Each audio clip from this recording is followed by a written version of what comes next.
at most psychedelic conferences, the ratio of male presenters to female presenters is usually about 8-1. And I was curious about that because it's not like there are not women in this space doing incredible work on everything from the healing side to the advocacy to the science and research to the leadership. So why are we not being represented more equitably? So part of that, I think, is our socialization and having that courage and self-confidence in ourselves, but also just being elevated so that we are seen in the space, so that people who are organizing conferences, who are running podcasts, know where to find us. We hope that in the future, if podcasters, if conference organizers are feeling that lack of being able to find women, they would be able to come to us and we could resource them out. We could show them where these women are and who these women are and help to elevate the divine feminine and our voices because we're here.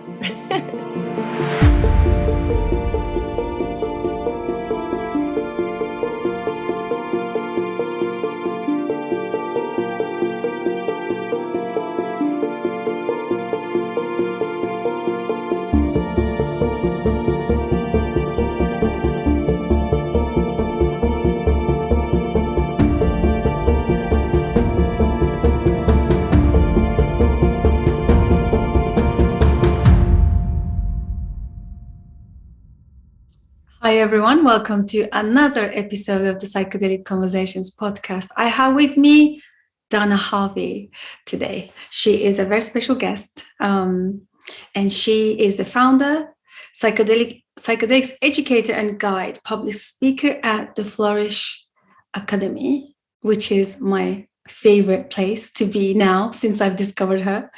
And she is also the co-founder of the Sisters in Psychedelics. So I'm really excited to have someone in the space of psychedelics as a female. And it's always a struggle to have conversations or invite female, facilitators or educators in the psychedelic space. So it's always excites me to be able to talk to female facilitators, educators, space holders, it's just a beautiful opportunity for us to also get to know them. Not to say that, we don't like having male counterparts. It's just that before we dive into the actual conversation, Dana, I'd love to have your input because I'm really struggling recently to be able to have female speakers on this podcast. It's usually guys are just like, yeah, let's do it, let's go. But it's always almost like there is, I don't know, the females kind of hold back a little bit. I don't know if this is your experience, but maybe you can speak to this or we can just go into your story and tell us where you are from. And it's so amazing to have you here. Thanks, Susan. I'm so excited to be here. I can talk on any of those things. Maybe I'll address your first point first, because it is a phenomenon. I remember going way back listening to Hillary Clinton come and speak here in Vancouver, where I am. And one thing that she'd said is every single time without fail that she had offered a promotion to a male, they had said like, yes, great. When do I start? And every single time she had offered a promotion to a female, they had said, me? Really? Do you think I can do it? So it's just, I think it's something we really need to support each other and elevate each other and celebrate each other and give each other encouragement. So I think that's one thing that Sisters in Psychedelics is really trying to do. And another thing that we have noticed is similar to the podcasts, also at psychedelic conferences. We've noticed at most psychedelic conferences, the ratio of male presenters to female presenters is usually about 8-1. And I was curious about that because it's not like there are not women in this space doing incredible work on everything from the healing side to the advocacy to the science and research to the leadership. So why are we not being represented more equitably? So part of that, I think, is our socialization and having that courage and self-confidence in ourselves, but also just being elevated so that we are seen in the space, so that people who are organizing conferences, who are running podcasts, know where to find us. So one of the things that we are doing with Sisters in Psychedelics is having our first pillar event, the Sisters in Psychedelic Conference, September 10th in Vancouver, and also globally live streamed. And we'll feature entirely female presenters and speakers. Our audience, of course, is open to both genders. In order to really find inclusivity and equitability in this space, it takes all of us, right? So, but we hope that in the future, if podcasters, if conference organizers are feeling that lack of being able to find women, they would be able to come to us and we could resource them out. We could show them where these women are and who these women are, and help to elevate the divine feminine and our voices in the whole psychedelic ecosystem, because we're here. Yeah, that's wonderful. Thank you so much for sharing that. And this is a great opening to your project with the Sisters in Psychedelics. And thank you for sharing your summit dates, because we'll have those details below in the show notes as well. Fantastic. And the other organization I'm aware of is Women in Psychedelics, which I follow. And that's been so far my only resource for women in this space. I think they're doing incredible as well, but I have no doubt you guys will be amazing representing that as well. Well, there are other women and other organizations in this space who are doing this important work too. And we are really looking to collaborate with all of them, because we're all doing something slightly different, but we all have the same vision and the same mission. And so we are community partners with Women in Psychedelics. We are finalizing our partnership right now with Shakruna.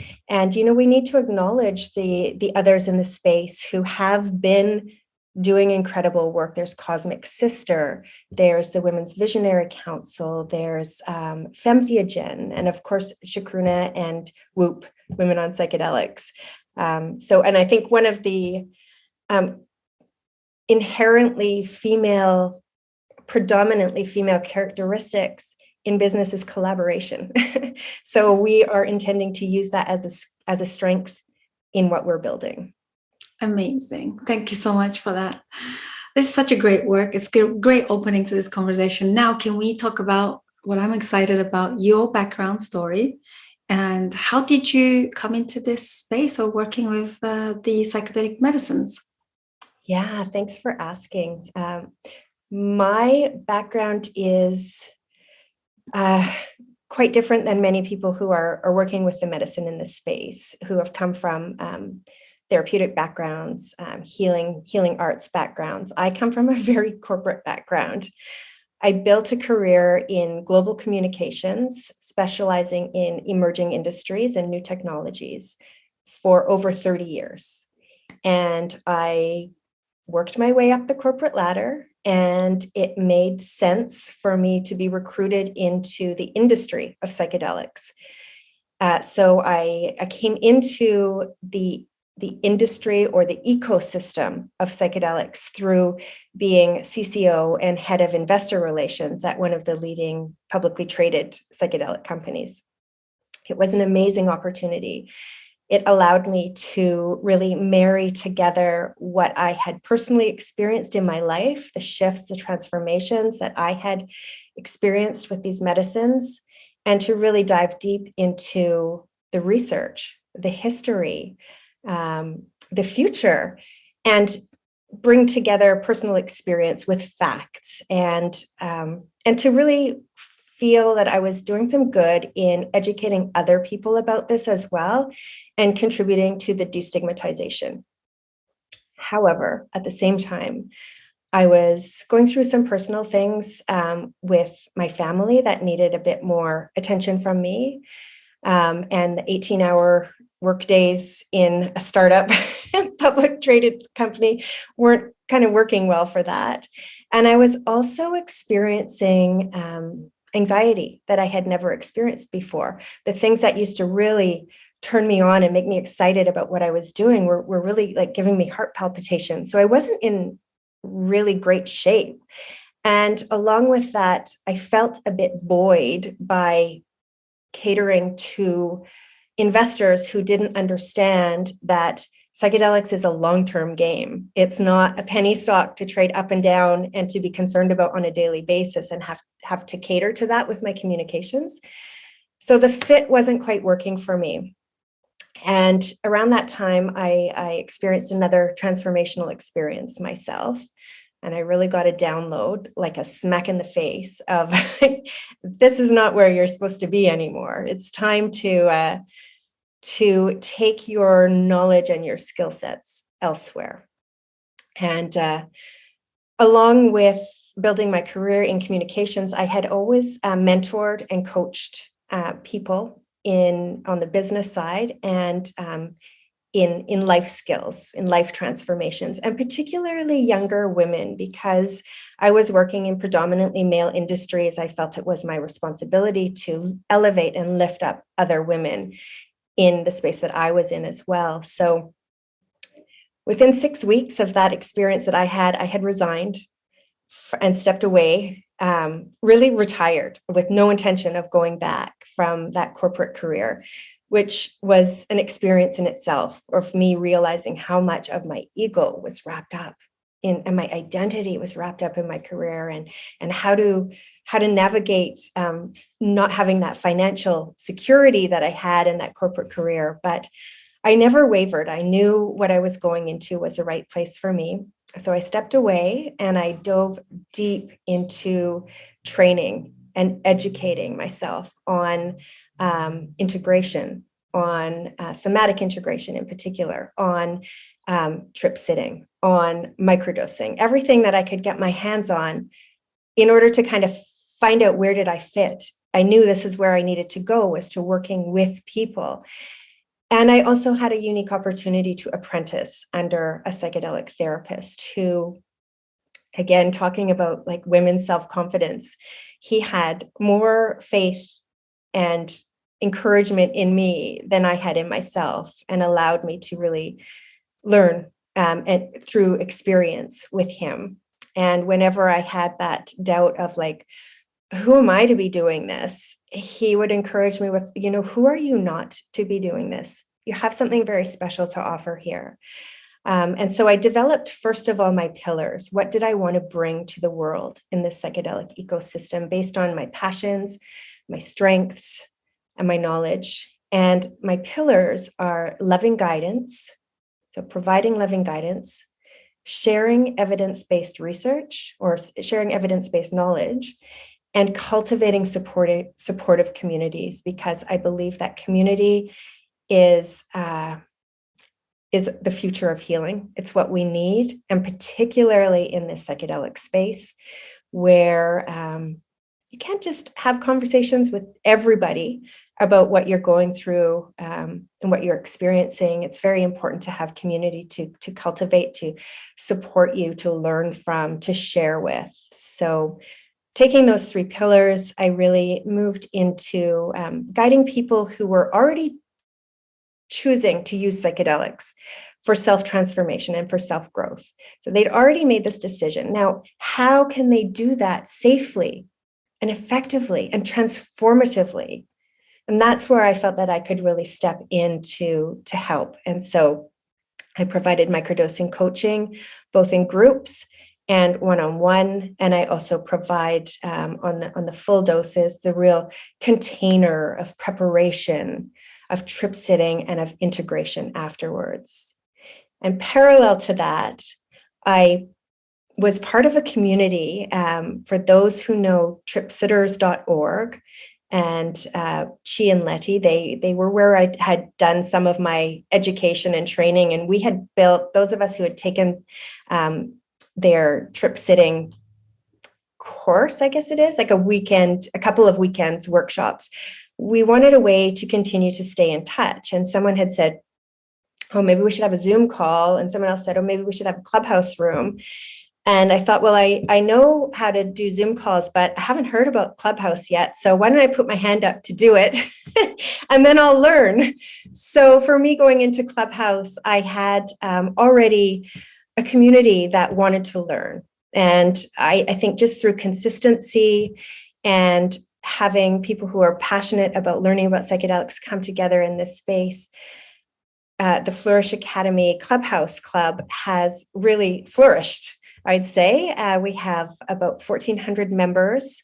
We have about 120 people come through our rooms each week, and each room, and we hold 3 rooms a week at 8 a.m. Pacific. So we hold Cannabis, Entheogens, and Women's Wellness on Wednesdays.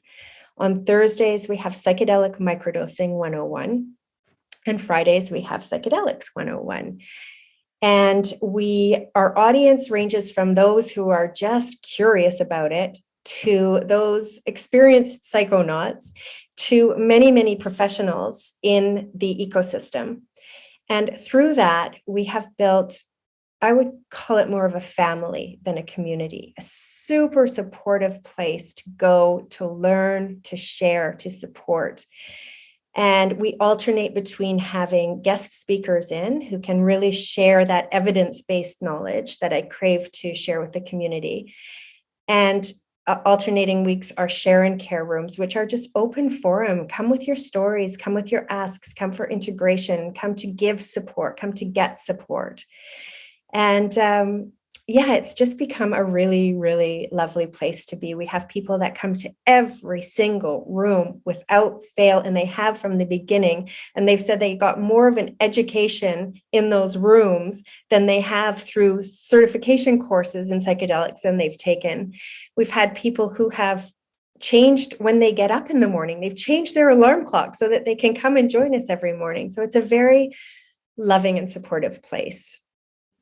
So that got me to kind of where I am today. I feel long-winded here, but one thing that I've always been very passionate about, as I said, was elevating and supporting women. I've run a nonprofit organization called Women's Collaborative Hub for the past 5 years, and that's a platform for women to share their gifts and to really celebrate the unsung heroes in our communities. So the first responders, the super moms, the caregivers who don't really get recognition for what they do to make our communities what they are and thriving. And in the psychedelic space, I was looking for a community of women here in Vancouver, where I am locally. And I met with my co-founder of Sisters in Psychedelics. She was a native of Vancouver as well, but she'd been away for many, many years. And while she was away, she had learned and experienced with psychedelics. And she's coming back to Vancouver and finding that she needed to find a community here as well. And we met for coffee one day, and we realized we were both looking for the same thing. And we weren't finding it. So we said, well, maybe we should start it. So we just threw like a meetup group up on Meetup, threw an event up and said, hey, are you a woman who's interested in safe, intentional psychedelic use and personal development? If you are, do you want to come and get together with us? And we had 16 women for a potluck dinner, 16 women we'd never met before for a potluck dinner at B's apartment. And that was only November of last year. And from that initial gathering and that core group of women, we all decided that we wanted to do this again. We wanted to meet together again. We wanted a community and a sisterhood. And everything pretty much evolved from there. We called ourselves Vancouver Women in Psychedelics. We met a number of times. We started having workshops. We launched Vancouver's first women's only integration circle. We had social events. We had field trips to local clinics who were involved in the psychedelic space. And through my global community of other people involved in this space, other women were hearing about this, and they were saying, wait, can we be involved? Like, we want that too. We're craving that. We need that too. And we realized that the desire and the need for this sisterhood to really have a safe space and a circle, like women have sat in circles together since the beginning of time. We need that sisterhood. And we also need to come together as a bit of a powerhouse to elevate our voices in the field, in the ecosystem. So we rebranded to Sisters in Psychedelics. We opened our borders. We now have online events as well. We have hosted, I think, 27 events since November of last year. We have launched our inaugural summit coming up, and we soon will be opening chapters in places around the world. So, did I take up the whole podcast? That story just rolled. Wow. And that's what I call passion. I love that. Yeah. That was Definitely. powerful. That was super powerful. Thank you so much. And also, you spoke really well to the same thoughts that I was having. Like, where do I get these women? Where do I find more women to come and talk on the podcast? And they're doing incredible stuff. But, like you said, it's underground. Not they don't really talk much. Or maybe, there are not enough platforms to bring their voices to the public. So you spoke really well to that. Thank you so much. Thank you. What a journey. Yes, it has been, but I'm following flow. I'm not asking. I'm just going, okay, is this where I'm needed? Okay, I guess this is what I'm doing. And it feels right in my heart. Dana, I can literally ask millions of questions right now because so much just coming to me. But what I want to pick up on that, the beginning, you said that you come from a corporate background, not so much the therapeutic background, into the psychedelic space. And I really appreciate that because sort of simultaneously, along with my own therapeutic background, I did coach several years with a high-performing, incredibly successful company. And I think those were the years that really changed my perspective in how to get things done, how to really bring things to life, and how to manage the doubt, the imposter. Mm-hmm. Because as human beings, we always walk around. I always say that the imposter is always going to sit on your shoulder. Doesn't matter how much you learn, doesn't matter how many courses, certification programs you go through, you are always going to experience that imposter sitting on your shoulder, tapping and saying, no, we're not going there. So I always find that having gone through a high-performing, even the corporate, world for me is a place where people really learn real life skills to be the best, or at least, how can I put it? From my own experience, I could easily say it taught me how to keep going, right. Despite the imposter, despite the self-doubt, despite all the self-sabotaging thoughts and limitations we carry within ourselves. Those years that I had to show up and work and teach, we used to teach, lead lots of courses to, bring a lot of high-performing habits, skills, education. And that changed my life. I used to think, I'm just working to deliver these courses. But now looking back, when you were talking, all of these came alive. And I really super appreciate your background. So for me, it's an advantage, not a disadvantage. And that's probably why you can just keep executing, all these amazing projects, right? It's just amazing. Thank you so much. Yeah. It does give us unique perspectives, I think, to come from that background. And also for me to acknowledge where my limitations are because of coming from a different background, more of a coaching background than the therapeutic background. It really allows me to have collaborations with people who do come from that healing arts background, who really are therapists, knowing when I need to refer people who come to me. I'm not the right person to work with them if they have, specific traumas or clinical diagnosis. Just knowing where those limitations are, and so grateful for such a beautiful community that we're all in, with so many of us with different strengths and skills. And I really do see that, see us as a community knowing where our limitations are and having an abundance principle where we can refer to others who are best suited to get the best results for the people who are seeking transformation. That's beautiful. And that's kind of like what the psychedelics are teaching us, right? Psychedelic medicines. This is kind of their agenda, to unite, to create communities. Yes. it's a collaboration. It's a balanced equilibrium, right? It's more about coming together collectively than the separation. So it's very aligned to the work that you're doing with psychedelics. So that's so beautiful. And that's how we met. That's why I love your community. That's how we met. And I loved, coming and, joining your microdose talk in the morning. So that's why, I just wanted to get to know you guys a bit more. I think this is so important right now. And I also wanted to highlight what you said about future is communities, healing, and all of this transformative work that we are trying to bring about and bring to life is definitely going to need strong communities. So future definitely is communities. So yes. I love that.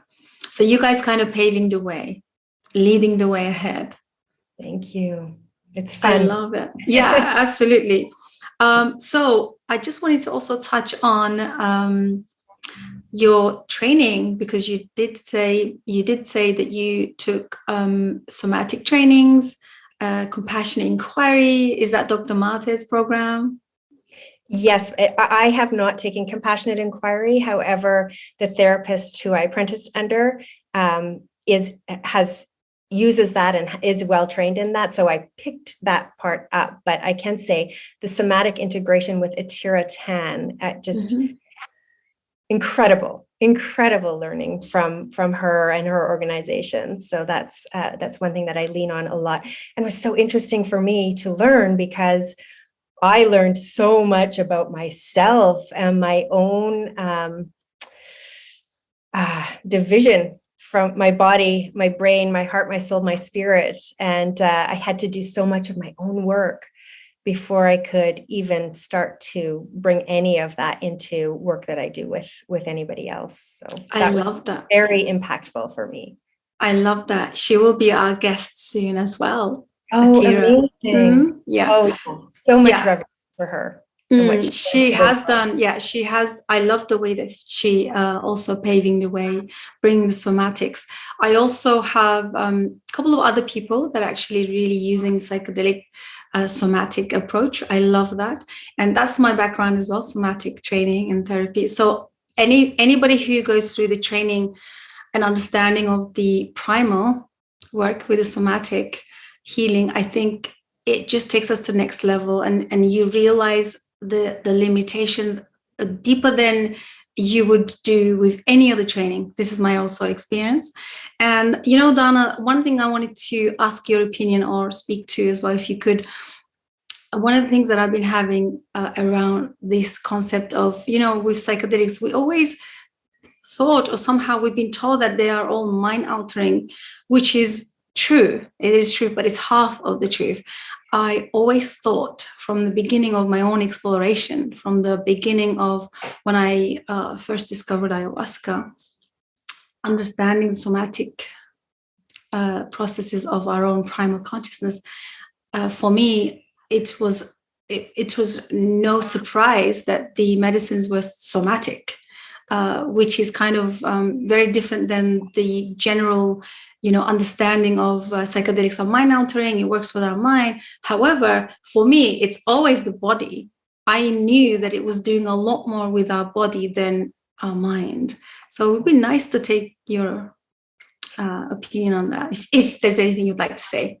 Yeah, I absolutely hear what you're saying on that. And it's interesting that there's not more of a focus on the somatic side of psychedelics. But what I think is that it allows this opportunity for mind-body connection, which so many of us are divorced from, myself included, like having to remarry my body and my mind together. And I think that psychedelics are an incredible tool for being able to experience that and to learn that and to see it and feel it. So, yeah, absolutely. So that's what I love about psychedelic medicines, the somatic, the body, the connection aspect of it. Yeah, absolutely. Yeah. So can you tell us a bit more about what the future projects look like? And there's a beautiful quote that I love. It's goes along the lines of like this: once you step on the path unfolds. So that's the trust piece, the flow, entering into the flow of just trusting the next unfolding or the process of unfolding. What would you say around those kind of concepts? Yes, well, that's what I've been experiencing. Is the path is unfolding. When I stepped away from my corporate career, but I knew I'm staying in the psychedelic ecosystem. I know that this is something I'm passionate about, bringing awareness, education, destigmatization, accessibility. These things are really important to me. Where do I fit in here? And that's where I came up with, first of all, my pillars. What can I offer? And then, okay, now how is that going to unfold? What is that going to look like? So I've been, I'm in this unique position now where I have been instrumental in so many different parts of the psychedelic ecosystem, kind of allowing that to happen, and where I find myself really feeling that I'm adding the most value to the ecosystem and to the world is in fact elevating those who are doing the work in the space, rather than maybe doing so much work in the space myself, but elevate and support others who are coming into the psychedelic ecosystem. So that's where I find the Sisters in Psychedelics is really a burning desire for me. Is there's such a need, there's such a desire, and it just kind of marries together all the skills that I have, all the experience, and my intention is to really have a strong focus on that, and to grow that and to offer that throughout the world. And what it may see me, well, it necessitates me doing less of the psychedelic work guidance myself, because I do tend to workaholic tendencies, which I have to be very careful of. So I have to be selective on where I spend my time. But I think that I would never have been able to understand what women from across the psychedelic sphere want and need and desire, and what their conversations are, without having both the corporate side and the investor side and the guiding side and the coaching side and the educating side and the community building side. But here is a place where I can bring all those together and really add value by supporting and elevating others, particularly the underrepresented and unheard voices in the space. That's powerful. Thank you so much. I'm just loving listening to you. I could just let you just speak for us for a whole entire hour, honestly. Yeah, that's definitely a massive sign of passion, which I really honor and appreciate. A quick question here. Since you've been coming into the space of psychedelics, what have you been observing? Now we've kind of talking about this psychedelic renaissance. It's a big conversation. Biotech companies are coming in, like you said, the corporate, the whole other pharma, big names are in the space. So what are you observing, and what do you think the biggest challenges that we're going to be experiencing maybe going forward, or are we, or maybe not? What are your observations currently? That's such a good question, Susan. Thank you. I think the biggest challenge that I see is how to marry and merge the above ground and the underground, the history, the Indigenous healing, the past that we come from, with this future where we are trying to, there's more like the medicalization of these substances, and how do we keep the spirit within this new industry? Now it's an industry, right? So just how can we bring those two together? How can we coexist? And I think it's really unfortunate that I see and experience so many factions within the psychedelic community and ecosystem where you are one way and that's right, or another way and that's right, where I feel like, isn't this where we're the space where we're supposed to be breaking down our egos and opening up community and coming together for, the same end goals of healing and growth and development and goodness for the world and for the community. So how can we do that together? Yeah. Yeah, that's so wonderful. Yeah, I also am observing very similar things that are happening right now. And what about your personal challenges in terms of doing this work? Not just in, creating and running, helping other sort of women in psychedelic space, but just personally, did you have to come through or recover from the stigma? Did you have to, what are the things you had to go cross? What are those thresholds that you had to cross over to be here today? On the personal challenge side, I think for me to be able personally to do this work, I need to take good care of myself. I can't help and support and hold space for other people if I don't take good care of myself. In the corporate world, that didn't matter. I could burn myself out. I could just go.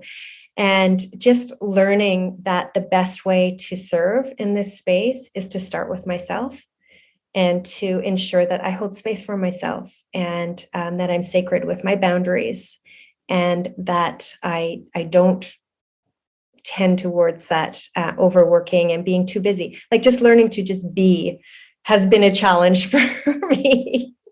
So I have to constantly check myself, and I have such a beautiful family and close inner community that kind of supports me in that, lets me know when I need to step back and take care of myself first. And so I'm very grateful for that. And it's something that will probably be ongoing learning for me, but particularly in this space where we can't give to others if we don't put on our own oxygen masks first. It's critical. Yeah, that's beautiful.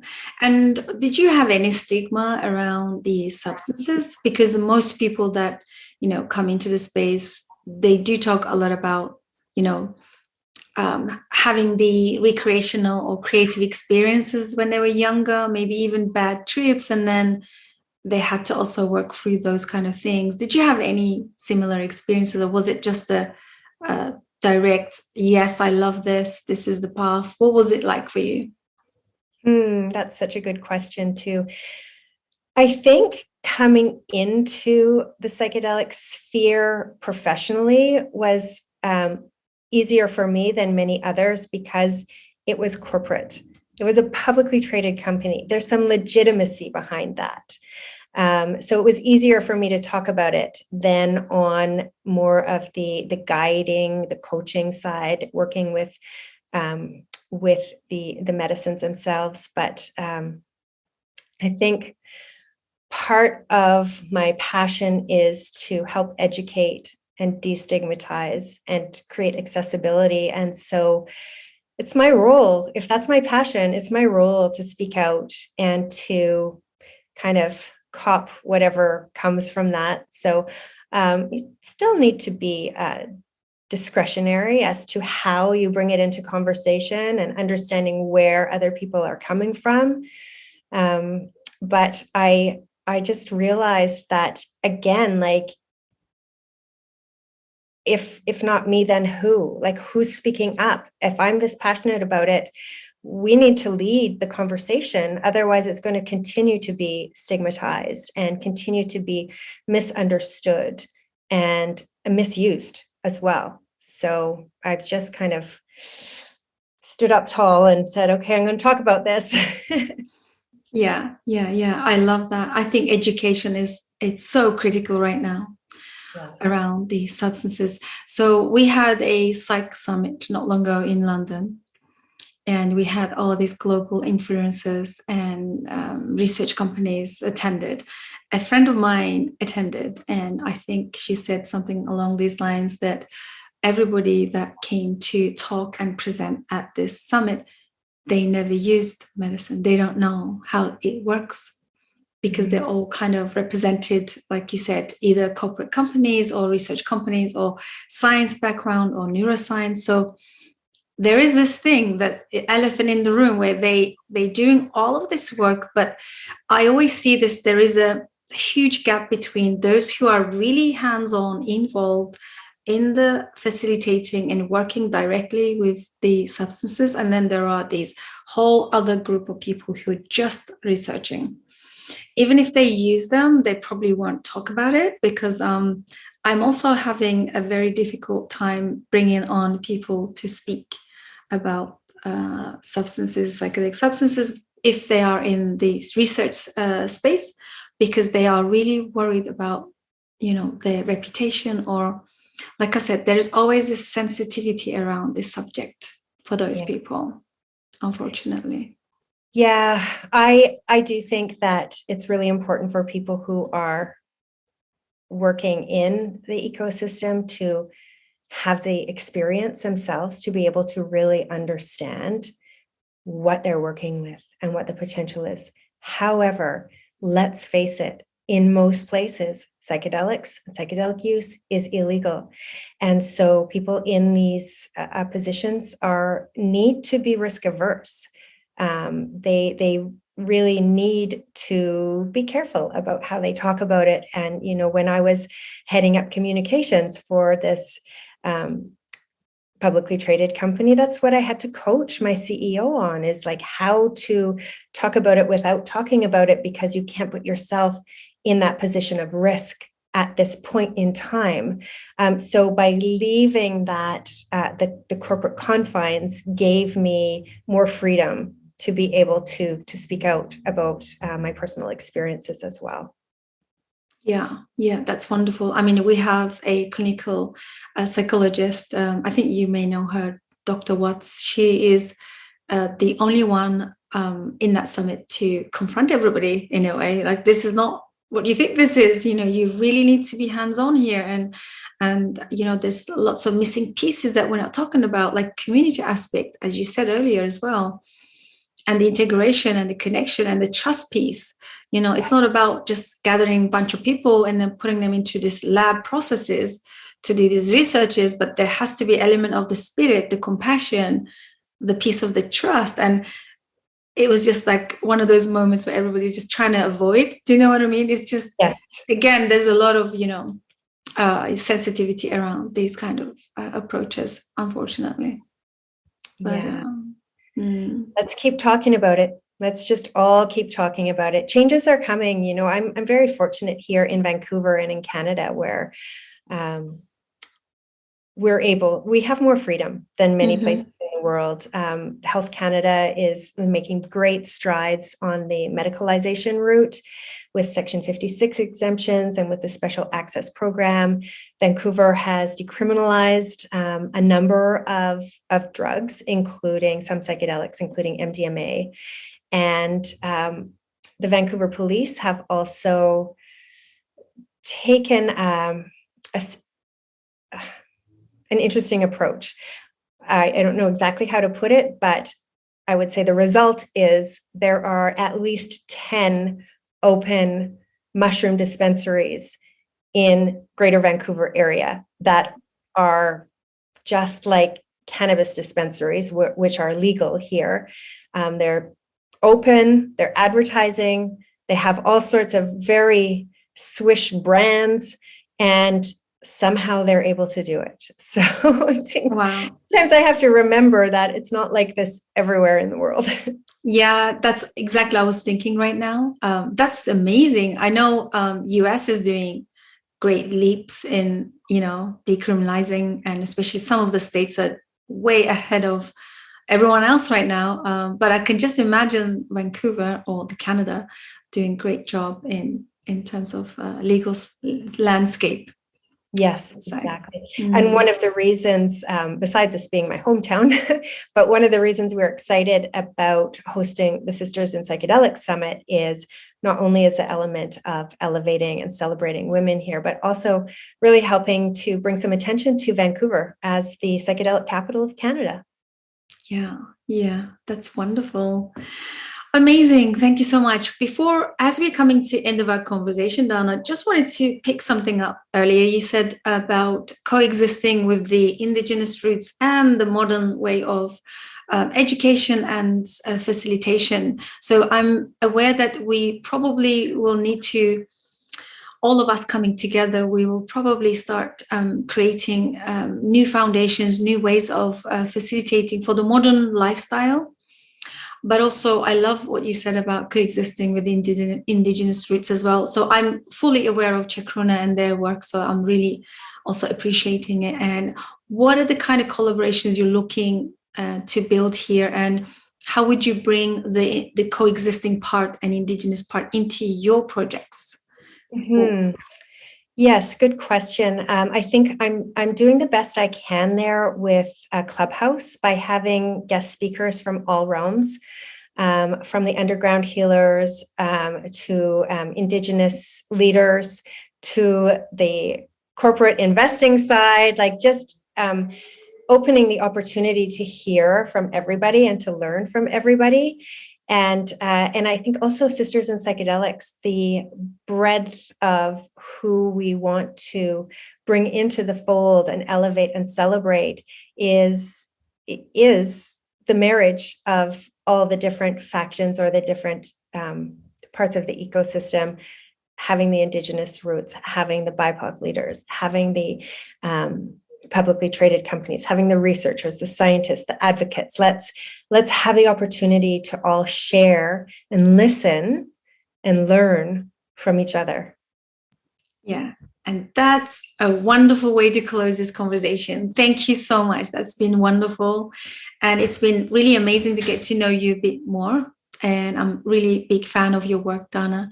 And as we say goodbye, just before we say goodbye, is there anything you'd like to share with our audience? Is there anything you'd like to say, a piece of wisdom, advice, whatever feels right? Yeah. Well, first, I just want to say thank you so much. I'm so honored to be here. I'm a big fan of your podcast, and thank you for coming and sharing with the Clubhouse community, the Flourish Academy family as well. And I think I would just love to finish off by saying, if you are female identifying, please come and join Sisters in Psychedelics. It's a global organization. We have people in every continent that have joined us. So please come and join us. And for all genders, tickets are on sale for the summit in September, and that's open to everybody. We cannot make change in this ecosystem and raise the divine feminine without having our sacred male supporters and having all genders come together and make the change together. So you can register for in-person in Vancouver, Canada, September 10th, and we have free live stream for everybody else around the world. So please check that out. The tickets are on Eventbrite under Sisters in Psychedelic Summit. That's amazing. And come to our Clubhouse rooms because they're fun. Yes. And yes, please talk to us about that. So you have 3 rooms every week. So if you could just tell us how they can find you and how they can join those classes or the rooms, let's say. Absolutely. So first of all, download Clubhouse app. If you're not familiar with it, it's a phone only app. And the best way to describe it, it's an audio app. The best way to describe it is the old school phone-in talk radio, basically. So you can put it on in the background and go about your day and just listen to it like you listen to the radio. But if something's being said that you're passionate about and you want to participate in the conversation, you can put your hand up and come up on stage and join in to share or to support or to ask your questions. So just download the app and then search for the Flourish Academy Club, and you'll see all of our rooms listed. You'll see what's coming up. And we also have replays of almost all our rooms that have guest speakers. So your audience can come and listen to when you were a guest in the Psychedelic Microdosing 101 room. That's amazing. Yes, I will also add the link to the replay, and I would love to share the Clubhouse Flourish Academy link also in the show notes. Yes, I was a guest speaker, which was so much fun. That's wonderful. Do you know, I love Clubhouse. For me, Clubhouse is the sort of live interactive podcast.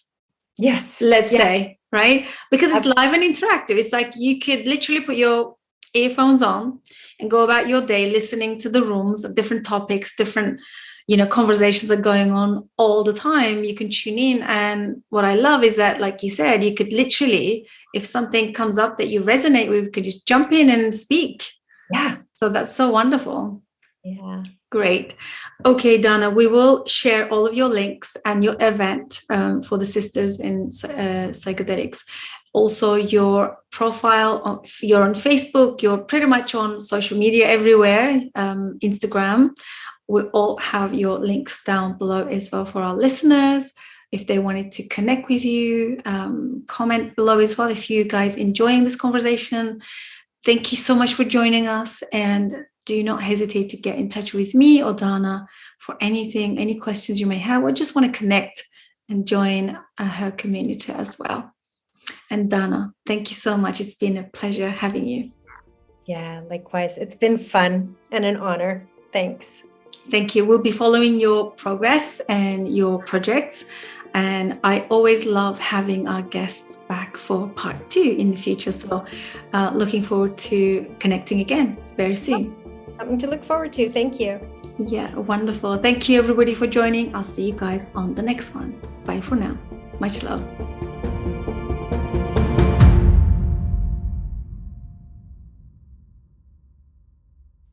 Thank you so much for joining us. Psychedelic Conversations podcast is designed to educate, inform, and expand awareness. For more information, please head over to psychedelicconversations.com. You can also share with your friends or leave a review so that we can reach more people. You can also join us in our private Facebook group to keep the conversation going. This show is for information purposes only, and it is not intended to provide mental health or medical advice. Thanks for listening.